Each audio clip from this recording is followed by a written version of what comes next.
Gazetari i medias gjermane Deutsche Welle Bahri Cani ka bërë një shkrim në lidhje me deklaratat e fundit të presidentit serb Aleksandar Vučić në lidhje me armatimin në Ukrainë pas reagimit të Rusisë.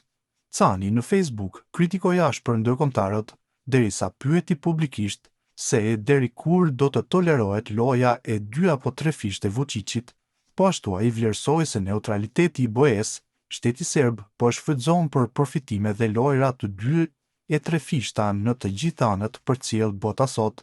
Në vim shkrimi i tij plot.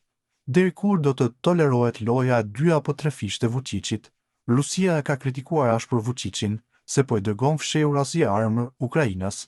Sipas burimeve ruse, armët që Serbia po u ashet disa vendeve të tjera kanë përfunduar në duart e ukrainasve që po luftojnë kundër Rusisë.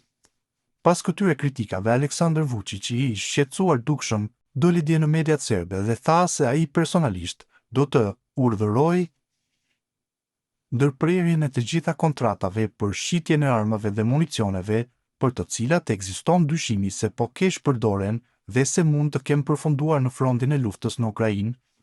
Pas kritikave nga Moska, presidenti serb tha se ata menjëherë kanë themeluar një grup pune mes Serbisë dhe Rusisë për të shqyrtuar faktet në lidhje me akuzat e ngritura. Serbia pohon se është neutrale në këtë konflikt, por sipas mediave, fakti është që Serbia është duke shitur armë në vendet të cilat më pas po i dërgojnë ato në Ukrainë.